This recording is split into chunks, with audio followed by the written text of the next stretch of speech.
Lyra had learned three universal truths during her 5 years on the frontier station orbiting Bakresh Prime. Never trust a Zelkin trader's smile, always keep her plasma cutter charged, and absolutely nothing in the galaxy was as adorable as it seemed. The third rule had been thoroughly violated. "You brought me what?" Lyra stared at the creature currently purring in her arms, a ball of midnight blue fur with 6 luminescent eyes and retractable crystalline claws that could supposedly slice through starship hull plating. Corin, her Thrinosi security officer and the station's resident voice of reason, shifted uncomfortably in the doorway of her quarters. His forearms crossed in what she'd learned was his species equivalent of an apologetic shrug. "A Vakresh Shadowstalker Cub, Commander. I found it in the lower cargo bay. It seemed attached to you." "Attached?" Lyra scratched behind what she hoped were the creature's ears. It made a sound like wind chimes in a thunderstorm. "Corin, this thing's species is classified as a Class 7 predator. They hunt in packs and take down prey 3 times their size. The Galactic Council has them on the prohibited companion list." "Yes, Commander." Corin's translator implant carried a hint of what might have been amusement. "Which is why I brought it to you instead of spacing it. You're human. Your species domesticated wolves." Lyra wanted to argue, but the cub chose that moment to nuzzle against her chest, and her resolve crumbled like a quantum-locked vault under a singularity beam. "Fine, but just this one, and it's temporary until we find its pack." That had been 6 months ago. The Shadow Stalker, she'd named it Whisper, now lounged across her command chair like a furry, six-eyed monarch. It had grown to the size of a small hoverbike and had developed an unsettling habit of bringing her gifts. The first gift had been a maintenance drone it had murdered in Base 7. The second had been a live Krellian spineworm, which was, frankly, thoughtful in a deeply disturbing way. The third had been another Shadow Stalker cub. "No," Lyra had told Whisper firmly, holding the squirming ball of claws and teeth at arm's length. "Absolutely not. We are not doing this again." Whisper had tilted all 6 eyes at her in what she'd come to recognize as calculated innocence. She'd named the second one Shadow. Corin had found her in her quarters 3 weeks later, buried under a pile of purring predators.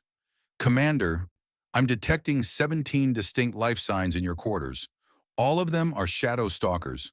All of them are supposed to be able to kill a Thrinosi warrior in under 4 seconds. Lyra looked up from where she was bottle-feeding a runt, because apparently Shadow Stalkers had runts, and they looked at her with huge, pleading eyes that bypassed every logical brain function she possessed. "They're very well behaved. They're apex predators. They're babies, Corin." She gestured to the creatures draped across every surface of her quarters. "Look at them. Midnight is teaching the younger ones to hunt. See how gentle she's being? And Storm learned to use the waste recycler. Do you know how impressive that is? Humans spent thousands of years getting Earth cats to barely tolerate litter boxes." Corin's mandibles clicked in exasperation. "The Galactic Council is arriving tomorrow for the quarterly inspection. What am I supposed to tell them when they find a human has been running an illegal breeding program for one of the most dangerous species in known space?"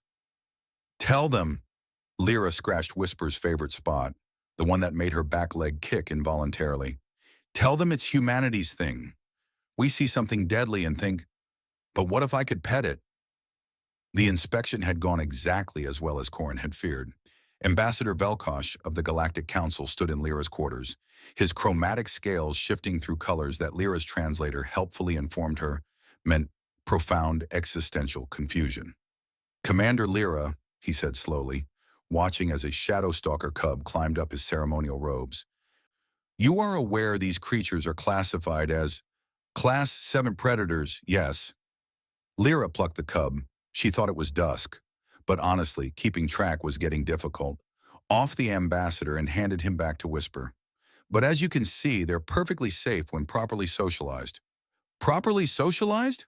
Velkush's scales flashed crimson. "These beings are instinctive killers.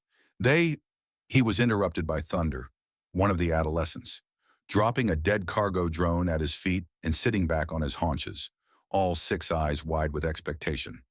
"Oh, he likes you," Lyra beamed. "That's a gift. It means he's claimed you as part of his pack." Velkosh looked down at the mangled drone, then at Thunder, then at Lyra. Your species once fought a war against thinking machines and won. You've survived 5 extinction-level events on your homeworld. You've domesticated creatures that should have eaten your ancestors. His scales settled into a pale, resigned blue. And now you're doing it again, aren't you? It's kind of our thing, Lyra admitted. 3 months later, the Galactic Council officially reclassified Vakresh Shadowstalkers from prohibited predator to human companion animal, handled with extreme caution. The fine print noted that only humans seem capable of the particular brand of insanity required to turn apex predators into pets. Corin found Lyra in the observation deck, whisper draped across her lap while she filed reports. 17 other shadow stalkers lounged around the room in various states of relaxation. Commander, we've received 3 requests from other stations asking if you could socialize their local predator problems. Lyra looked up, a dangerous gleam in her eye. What kind of predators? No. Corin's forearms crossed firmly. Whatever you're thinking, no. But Corin, I've been reading about Threxian void serpents. They're supposedly impossible to tame, but I think with the right approach... Commander, you have 17 shadow stalkers? Exactly. I have experience now. Corin's translator made a sound he'd never heard it produce before. Something between a sigh and a prayer to deities he wasn't sure he believed in. Humanity, he reflected, was going to adopt the entire galaxy's nightmare creatures one deadly species at a time. And somehow, impossibly, it was going to work.